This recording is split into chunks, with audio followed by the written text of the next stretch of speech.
Sir आप कोई ऐसा केस बता सकते हो जो स्टूडेंट बाहर गया हो और उसके साथ ऐसा कुछ इंसिडेंट हुआ हो जिससे उसने रिग्रेट किया हो कि मेरे को यहाँ आना ही नहीं चाहिए था। ऐसा इंसिडेंट हुआ था हमारे एक स्टूडेंट के साथ जिसका नाम है मोहित।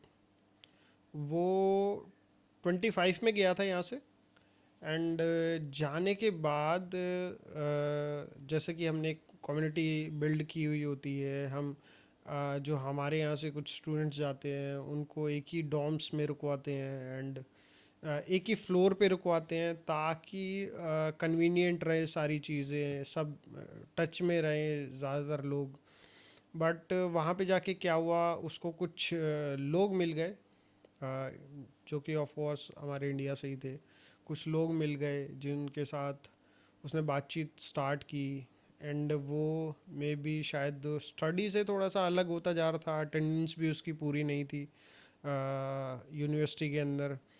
एंड जो उसने डिलीवरी करके वो मे बी थोड़े कुछ पैसे कमा लेता था, वो भी कमाना छोड़ दिया था उन उन स्टूडेंट्स की वजह से ही।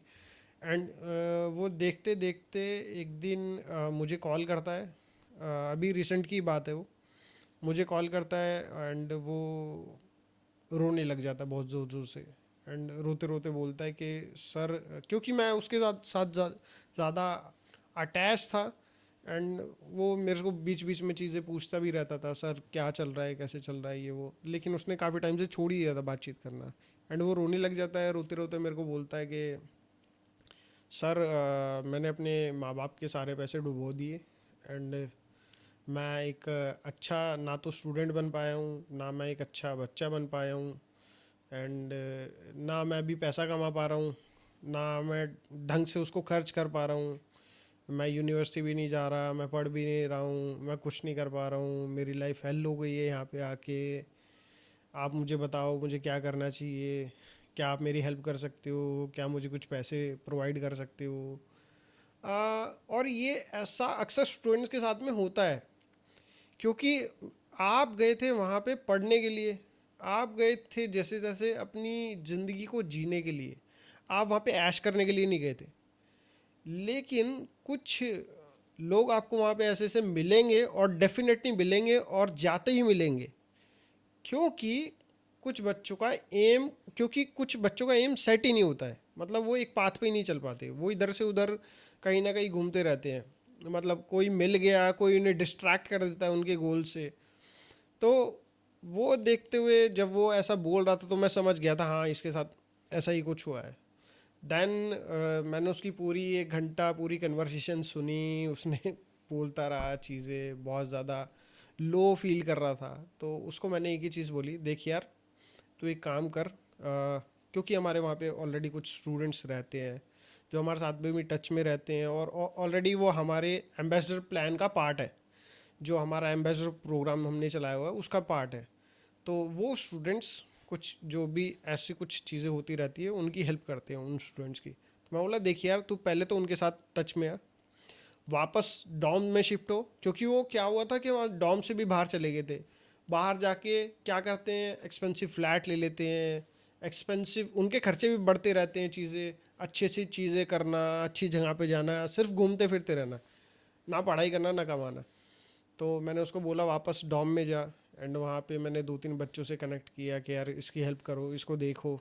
तो लोग बच्चे कुछ बच्चों मतलब एक लड़का था मनीष नाम से, ओके। जिसने कुछ टाइम तक अपने पास उसको रुकवाया एंड सब स्टूडेंट से मिलके उसकी हेल्प करना चालू करी। एंड वो वापस रिकवर करने लग गया सारी चीज़ें, वापस यूनिवर्सिटी भी जाने लग गया। एंड डिलीवरी की जॉब जो थी उसके लिए सही थी, वो भी करने लग गया। एंड आजकल वो ठीक है। वीक में एक बारी मेरे साथ उसकी कॉल रहती रहती है। मैं देखता रहता हूँ, गाइड भी करता रहता हूँ कि क्या चल रहा है कैसा नहीं चल रहा है। एंड ऑफ कोर्स कुछ स्टूडेंट्स हमारे ऐसे भी होते हैं जिनकी फैमिली के साथ भी मैं साथ साथ में कनेक्ट कराता हूँ कि वहाँ पे क्या सब चल रहा है एंड उनकी फैमिली पे उसका कोई इम्पैक्ट पड़ रहा है या फिर कुछ नेगेटिव इम्पैक्ट तो नहीं पड़ रहा है, वो सब मैं देखता रहता हूँ। सर आप मेरे को बता सकते हो कि जो वीज़ा रूल्स होते हैं वो कितने टाइम में चेंज होते हैं, स्ट्रिक्ट होते हैं, कैसे होते हैं? वो एक्चुअली गवर्नमेंट की तरफ से ही रहते हैं एंड वीएफएस के ऑफिस की साइड से ही रहते हैं। वही नए नए रूल्स रेगुलेशन, अलग अलग कंट्रीज़ का अलग अलग सब चीज़ें रहती हैं। बट ये इसके ऊपर हमारी टीम जो है, ऑलरेडी मैंने अपनी टीम को पहले ही बोला हुआ है, जैसे ही हमारी टीम ऑफिस के अंदर एंटर करती है, सबसे पहले उनका काम होता है, जो पर्सन जिस कंट्री को संभाल रहा है वो उसके वीज़ा से रिलेटेड आके न्यूज़ को रीड करे कि क्या कुछ चेंजेस हुए हैं, क्या कुछ चीज़ें आई हैं। जैसे अभी रिसेंटली मे बी यूके था या एक और कंट्री थी, जिन्होंने इंडियन की कुछ स्टेट से बच्चे जो आते हैं उनको मतलब उनको डायरेक्टली मना ही कर दिया था कि हम यहाँ से बच्चे नहीं लेने वाले हैं, हम्म।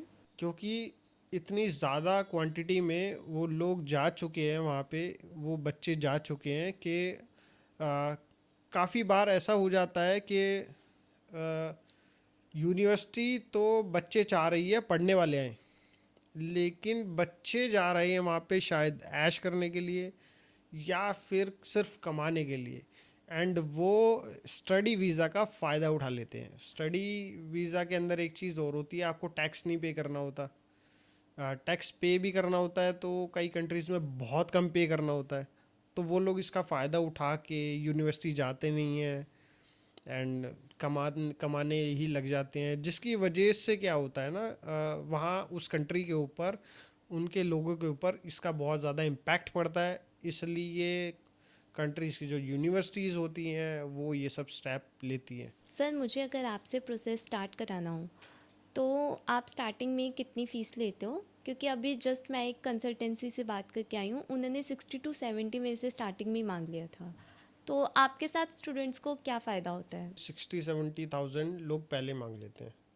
एंड ऐसी बहुत सारी कंसल्टेंसीज हैं जो बात करने का ही पैसा मांग लेती है। एंड हमारे साथ में क्या बेनिफिट है कि हम आपसे शुरू में 0 रुपीज़ चार्ज करते हैं। आप आओ, पहले पूरे प्रोसेस को समझो कि प्रोसेस होता क्या है। ज़्यादातर स्टूडेंट्स क्या करते हैं ना कि उनको सिर्फ एक एक बोलते हैं, एक कंट्री दिखाई देती है कि मुझे उसके अंदर एंटर करना है सिर्फ, और उसके बाद मेरी ऐश चालू, या फिर बोल सकते हो पढ़ाई चालू, या जो जो भी बोल सकते हो, उसका कोई भी रीज़न हो बाहर जाने का। तो वो डायरेक्टली वो एंड गोल देखता है, वो प्रोसेस को ना तो समझना चाहता है ना उसको फॉलो करना चाहता है। वो सिर्फ वो चीज़ देखता है, इसलिए उसको लगता है कि अगर 6-7 लाख रुपए मेरे कहीं पे मैं डाल रहा हूँ तो मुझे सिर्फ वो अचीव होना चाहिए। वो समझना नहीं चाहता है। लेकिन प्रोसेस के बीच में भी बहुत सारे हर्डल्स होते हैं एंड वो स्टूडेंट्स को समझना ज़रूरी है कि वो हर्डल्स क्यों होते हैं, किस तरीके से होते हैं। तो डेफिनेटली जो आपका क्वेश्चन था, हम एक भी पैसा शुरू में कुछ चार्ज नहीं करते। आप पहले प्रोसेस को समझो, जानो, अप्लाई करो, एक्सेप्टेंस आएगा, उसके बाद हम आपसे पैसा लेना चालू करेंगे। जो भी पैसा होगा वो लेना चालू करते हैं। लेकिन अगर आपने प्रोसेस को ही नहीं समझा एंड एक्सेप्टेंस ही नहीं आया, हमने डायरेक्टली आपको बोल दिया कि रिजेक्शन आ गया है आपका, तो आपका कुछ फ़ायदा होगा? आपने मुझे 60-70 हज़ार रुपये आप दे चुके हो, ठीक है, 2 दिन बाद सेम जैसे हमारे साथ एक टाइम पे स्कैम हुआ था, तो सेम अगर मैं भी आपको ही 2 दिन बाद ही ये बोल दूं कि आपका रिजेक्शन आ गया है, सो क्या आप उसको एक्सेप्ट करोगे? नहीं करोगे। आपने एक अमाउंट मेरे को पे किया था आपके एक एंड गोल के लिए, जिसका मैं एक स्टेप भी नहीं आपको ला पाया हूँ। सो आपको हमारे साथ काम करने में ये फ़ायदा होता है।